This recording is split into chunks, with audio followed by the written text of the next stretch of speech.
ए मेरी नैया तिराने वाला कोई नहीं, मेरी नैया तिराने वाला कोई नहीं, भोलेनाथ से निराला यहाँ कोई नहीं, भोलेनाथ से निराला यहाँ कोई नहीं। ए मेरी बिगड़ी बनाने वाला कोई नहीं, मेरी बिगड़ी बनाने वाला कोई नहीं, भोलेनाथ से निराला यहाँ कोई नहीं, भोलेनाथ से निराला यहाँ कोई नहीं, भोलेनाथ से निराला यहाँ कोई नहीं, भोलेनाथ से निराला यहाँ कोई नहीं।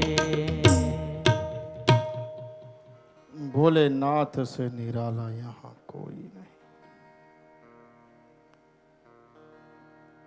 महादेवनी आरती कर्पूर गौरम करुणावतारम। આ શ્લોકની રચના ભગવાન વિષ્ણુએ કરેલી છે. શિવ અને પાર્વતીના વિવાહ સંસ્કાર સમયે સ્વયં ભગવાન વિષ્ણુએ આની રચના કરેલી છે. આમ તો મહાદેવનું ભયંકર સ્વરૂપ અને છતાં આ શ્લોકની અંદર વર્ણન છે સંસાર સારમ ભુજગેન્દ્ર કરુણાવતારમ. કરુણાના અવતાર સ્વયં વિષ્ણુએ કહેલું, હે મહાદેવ આપ કરુણાના સાગર છો. અને ત્યારથી લઈ દરેક દેવની આરતીમાં આ શ્લોકની રચના અવશ્ય થાય છે. અંતે કોઈ પણ દેવને તમે પૂજો, મહાદેવને અર્પણ થાય છે. મહાદેવની પ્રદક્ષિણા કરવી, દેવીની 1, સૂર્યની 7, ભગવાન વિષ્ણુની 4, ભગવાન ગણેશની 3 અને મહાદેવની અડધી પૂર્ણ કરી ત્યારબાદ પૂર્ણ કરવી, એટલે એ આખી પ્રદક્ષિણા થાય. મહાદેવની પ્રદક્ષિણા કરવી, શિવાલયમાં અવશ્ય પ્રદક્ષિણા એ પ્રમાણે કરવાથી દરેક પ્રકારના પાપોમાંથી મુક્તિ મળે છે.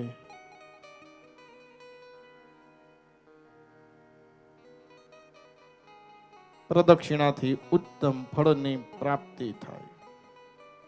પ્રણામ, પ્રણામનું ખૂબ મહત્વ છે. શિવને પ્રણામ કેવા ગમે?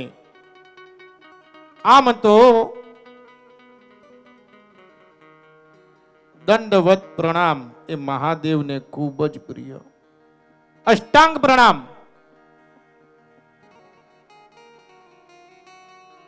અને 7 મહિના પહેલા મેં ઊંઝા કથા કરેલી અને ઊંઝાની અંદર મેં પધરામણી પણ ખૂબ કરી. એક દિવસની 175 પધરામણી. અને જે પણ ઘરે જઈએ, નાના છોકરાથી લઈને વૃદ્ધ સહિત દરેક અષ્ટાંગ દંડવત પ્રણામ કરે. દરેક, કોઈ શરમ રાખ્યા વગર. અને આશીર્વાદ કોઈ દી આપવાના ન હોય, આશીર્વાદ કોઈ દી આપવાના ન હોય, અંદરથી નીકળી જાય કે આનું કલ્યાણ થવું જોઈએ. નાના ભૂલકાથી લઈને વૃદ્ધ સહિત દરેક ઊંઝાની અંદર મેં દેખ્યું. અને પછી મને ખ્યાલ આવ્યો કે આ લોકોની અંદર આટલી શ્રદ્ધા છે તો આમના પિતૃઓ એમની કેટલી શ્રદ્ધા હશે કે એમના વારસાની અંદર આ પ્રાપ્ત થયું અને એના જ કારણે સાક્ષાત ઉમિયા ત્યાં બિરાજા છે. આશીર્વાદ કોઈ દી આપવાના નહીં. તમે દેવને નમસ્કાર જ એવા અર્પણ કરો કે દેવને આપવા જ પડે. શિવને નમસ્કાર એ દંડવત અષ્ટાંગ, અષ્ટાંગ અષ્ટ અંગ ઇતિ અષ્ટાંગ. 8 પ્રકારના અંગ એ મહાદેવને તમે અર્પણ કરો એટલે મહાદેવને આશીર્વાદ આપવા જ પડે, ફિક્સ. અને ભક્તાધીન છે. હંમેશા શિવ એ ભક્તના આધીન છે. તમે પગે લાગો એવી રીતે કે આશીર્વાદ આપોઆપ નીકળી જાય. મહાદેવ તો સ્વયં, શિવ પુરાણની અંદર એનું વર્ણન છે. 8 અંગની અંદર કયા 8 અંગ આવે? તો પ્રથમ નંબર પર છાતી, બીજા નંબર પર મસ્તક, ત્રીજા નંબર પર દ્રષ્ટિ, ચોથા નંબર પર મન, પાંચમા નંબર પર વાણી, ઓમ નમઃ શિવાય, છઠ્ઠા નંબર પર ઢીચણ, સાતમા નંબર પર પગ અને આઠમા નંબર પર હાથનો ઉપયોગ તમે કરીને દંડવત નમસ્કાર કરો. અષ્ટાંગ, આને અષ્ટાંગ પ્રણામ કહી શકાય. અષ્ટ અંગ ઇતિ અષ્ટાંગ. મહાદેવને ખૂબ પ્રિય, કોઈ પણ દેવી દેવને ખૂબ આ નમસ્કાર પ્રિય. તમે માતાજીમાં માનતા હો તો એને આ રીતે નમસ્કાર કરવા, ભગવાન વિષ્ણુમાં માનતા હો તો એને આ રીતે નમસ્કાર કરવા, સ્વામિનારાયણમાં માનતા હો તો એને આ રીતે નમસ્કાર કરવા. કોઈ બી દેવને તમે જ્યાં માનો એને હૃદયથી આ રીતે નમસ્કાર કરો. એ દેવને પ્રસન્ન થવું જ પડે.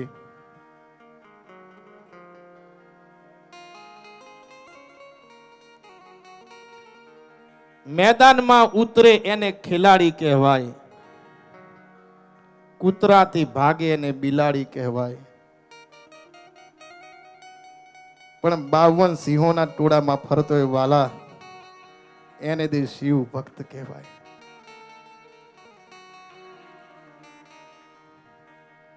હૃદયથી તમે નમસ્કાર કરો એ શિવ ભક્તની ઓળખ. અષ્ટાંગ ન કરી શકો તો પંચાંગ પ્રણામ કરવા. પંચ અંગ ઇતિ પંચાંગ. 5 પ્રકારના તમે અંગ મહાદેવને અર્પણ કરો, કોઈ પણ દેવને અર્પણ કરો, એને આશીર્વાદ આપવા જ પડે. આ સૌરાષ્ટ્રમાં હજુ આ પ્રથા ખૂબ વિશેષ, કચ્છ સૌરાષ્ટ્રમાં. પંચાંગ પ્રણામમાં 5 અંગો આવે. તો કયા 5 અંગ? જેમાં 1 નંબર પર હાથનો ઉપયોગ થાય, 2 નંબર પર ઢીંચણનો ઉપયોગ થાય, 3 નંબર પર મસ્તકનો ઉપયોગ થાય, 4 નંબર પર વાણીનો ઉપયોગ થાય અને 5 નંબર પર દ્રષ્ટિનો ઉપયોગ થાય. એવી રીતે તમે નમીને નમસ્કાર કરો, શિવને આશીર્વાદ આપવા જ પડે. અથવા પછી 3 અંગ મહાદેવને અર્પણ કરો, જેમાં 1 નંબર પર હાથ, બીજા નંબર પર ઢીંચણ અને મસ્તકનો તમે ઉપયોગ કરો. 3 અંગ પણ તમે મહાદેવને અર્પણ કરો તો એ પ્રણામનું શાસ્ત્રીય ખૂબ મત છે. એનું ફળ પ્રાપ્ત થાય અને થાય જ.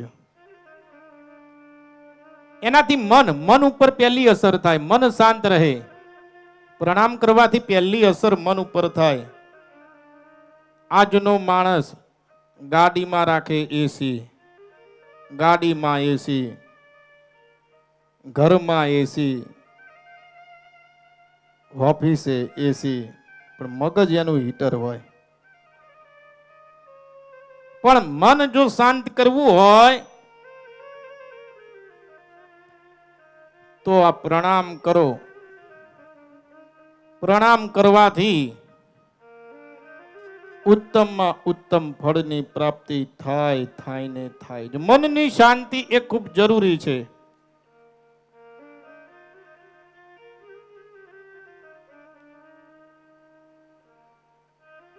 ઘંટડી વગાડવી. ઘંટડીનો ઉપયોગ ક્યારે કરવો? જ્યારે તમે દેવતાઓને સ્નાન કરાવતા હોવ, આભૂષણ અર્પણ કરતા હોવ, ધૂપ દીપ અર્પણ કરતા હોવ, નૈવેદ્ય અર્પણ કરતા હોવ, આરતી તમે કરતા હો, ત્યારે ઘંટડીનો ઉપયોગ કરવો. અને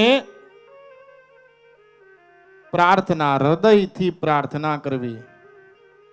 સાચા અંતરની પ્રાર્થના ભગવાન શિવ હંમેશા સ્વીકારે છે. હૃદયથી. હૃદયથી ભગવાનને પ્રાર્થના કરવી, ભક્તિ એવી કરો કે ભગવાનને તમારા વગર ચેન ના પડે.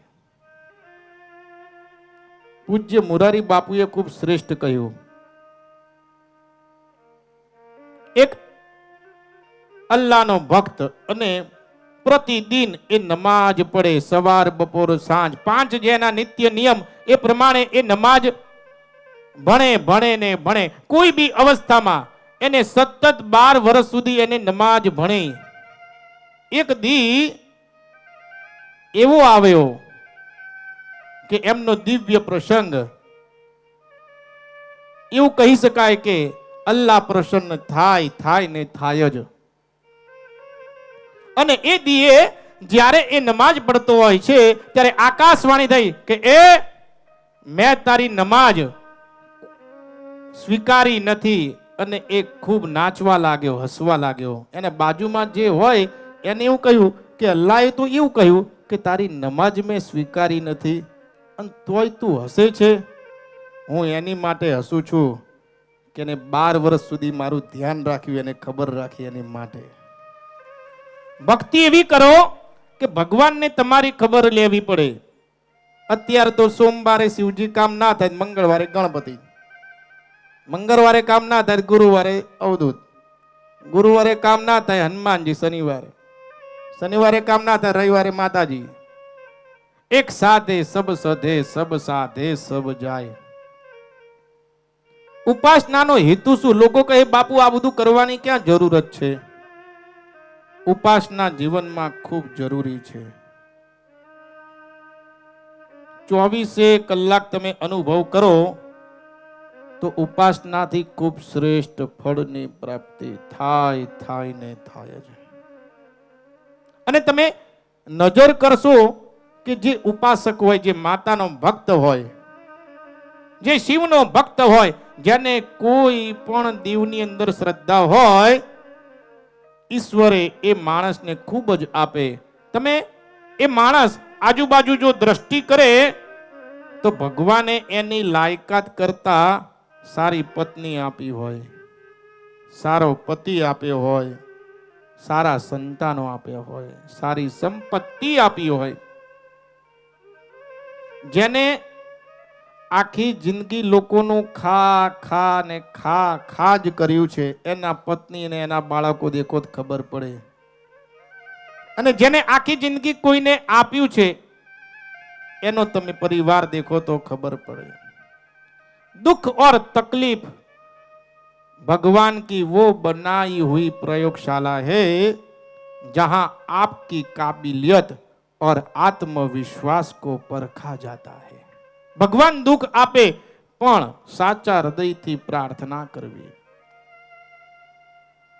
मुक्ति मळे के ना मळे, हे शिव मारे भक्ति तमारी करवी छे, हृदयथी तमे प्रार्थना करो तो महादेव स्वीकारे. जो खुद नहीं खाता और दूसरों को नहीं खिलाता वह मक्खी चूसे है. जो खुद नहीं खाता और दूसरों को भी नहीं खिलाता वह मक्खी चूसे है. जो खुद खाता है लेकिन दूसरों को नहीं खिलाता वह कंजूस है. जो खुद खाता है और दूसरों को भी खिलाता है वह उदार है. और जो स्वयं नहीं खाता, खुद नहीं खाता, समाज के प्रति, धर्म के प्रति जो दान करता है वह दाता होता है, वह दाता होता है. ये जिंदगी की वैतरणी नदी पार करनी है. ये जिंदगी की वैतरणी पार करनी है तो वितरण करना सीखिए. पूरी जिंदगी अर्ज अर्ज करते यानी कि कमाओ कमाओ भेगू ज करू नकरा डट्टा.